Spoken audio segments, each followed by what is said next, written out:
আপনি একজন হিন্দুকে কোরআন পড়তে দেন, হাদিস পড়তে দেন, ওখানে বহু লা ইলাহা ইল্লাল্লাহ আছে, সে বসে বসে পড়ে। অনেক হিন্দু খ্রিস্টান তারা কোরআন হাদিস নিয়ে গবেষণা করে, ওইখানে কালিমা পড়ে, সে পড়ে, অর্থ করে, ব্যাখ্যা সহ পড়ে, সে কি জান্নাতে যাবে? তার মানে জান্নাতে যাওয়ার অর্থ এটা নয় যে আপনি শুধু কালিমার সাক্ষ্য দিলেন জান্নাতে। কালিমা একটা বিপ্লব, আমরা কালিমাকে বিপ্লব মনে করি না বলেই আজকে এই বিপ্লবের বাণীটা ভিক্ষুকদের ভিক্ষা তোলার কি হয়ে গেছে, হাতিয়ার হয়ে গেছে। ভিক্ষুকেরা ভিক্ষা চাওয়ার আগে কালিমা পড়ে, আল্লাহর অস্তিত্ব, এটা ভিক্ষুকদের কাছে চলে গেছে। অথচ লা ইলাহা ইল্লাল্লাহ একটা বিপ্লব।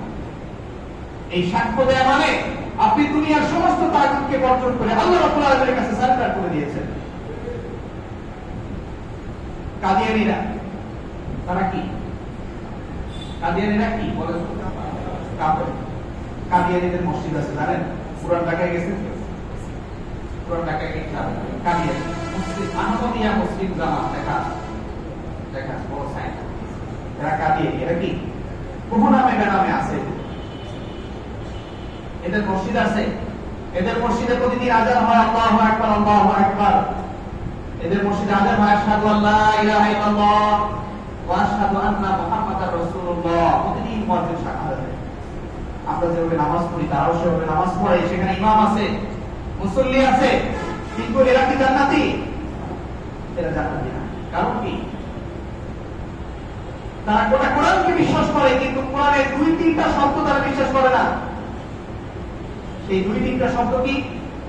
মা কানা মুহাম্মাদুন আবা আহাদিন মিন রিজালিকুম ওয়ালাকিন রাসূলুল্লাহি ওয়া খাতামান নাবিয়্যিন।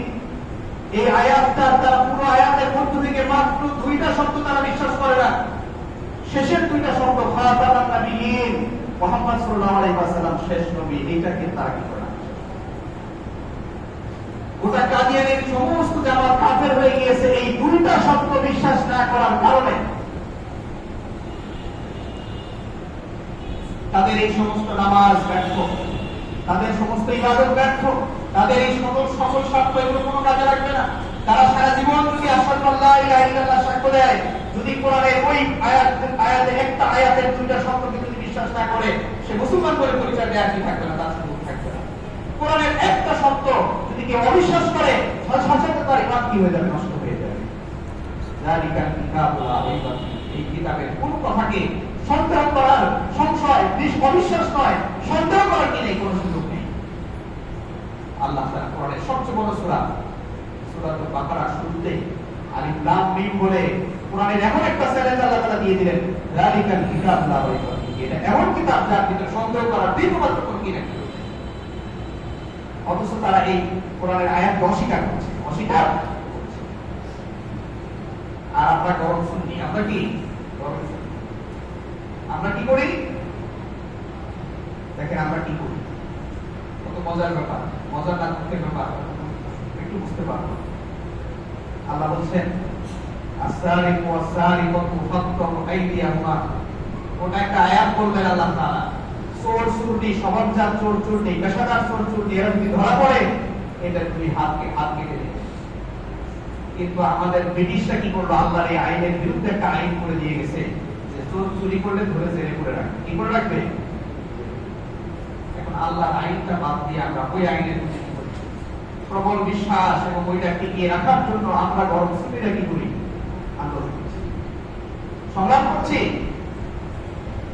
আল্লাহ তাআলা বললেন আল্লাহু বাইনা ওয়া হারামা রিবা, আল্লাহ ব্যবসা বাণিজ্যকে হারাম করে দিয়েছেন, সুদকে হারাম করেছেন। ফাআযানু বিহারবিন মিনাল্লাহ, যারা সুদী কারবার করে তারা তাদের প্রতি আল্লাহর পক্ষ থেকে যুদ্ধ ঘোষণা। অথচ সেই কাজে আমরা মহাব্যস্ত, কেউ চাকরি করি, কেউ এখানে বিনিয়োগ করি, কেউ ঋণ নেই, কেউ মানে করি, তাদের সাথে নানা রকম বিজনেসে আমরা ব্যস্ত।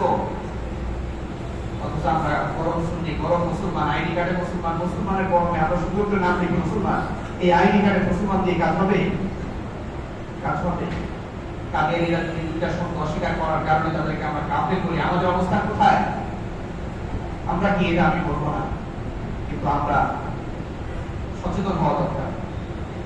আমরা যদি মুসলমান হিসেবে টিকে থাকতে চাই, ওই উটের মতো হবে। রাসূলুল্লাহ সাল্লাল্লাহু আলাইহি ওয়াসাল্লাম বলছেন তোমরা ওই উটের মতো হও যে উটটা নাকের ভিতরে রশি দিয়ে তার মালিক টেনে ধরেছে।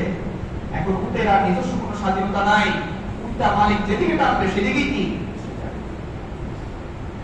তো আমি যখন লা ইলাহা ইল্লাল্লাহ বলেছি, এটা একটা রশি, এই রশিটা আমার নাকে বেঁধে দেওয়া হয়েছে, আমার গলায় বেঁধে দেওয়া হয়েছে। এখন এই রশিটার হাত হচ্ছে কার কাছে?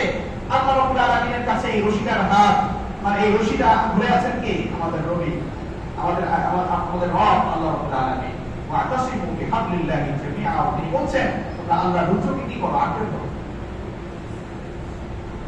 তো আল্লাহর রশি, আল্লাহর হাতে আমাদের রশি, এই রশিটা আল্লাহ তার হাতে রশি মানে কি? আমরা আল্লাহর গোলাম। আমরা কি? আল্লাহ যেদিকে টানবে আমাকে সেদিকে যেতে হবে। আল্লাহ কি বলে আমি যার সাথে সাথে সেটা মেনে চলবো, এটাই হওয়ার কথা ছিল। কিন্তু আমাদের ইসলাম শেখানো হয় না। আমাদের ইসলামী তাহজিব তামাদ্দুন সংস্কৃতি শিক্ষা থেকে পরিকল্পিতভাবে কি রাখা হয়েছে, তুলে রাখা হয়েছে। এগুলো কথা যখন আমরা বলি তখন বলে হুজুরের আলোচনা ভালো লাগে, কিন্তু রাজনীতি করে মাঝে মাঝে কি করে? রাজনীতি করে, মৌলবাদী এগুলো বলে। কি বলে? মৌলবাদী।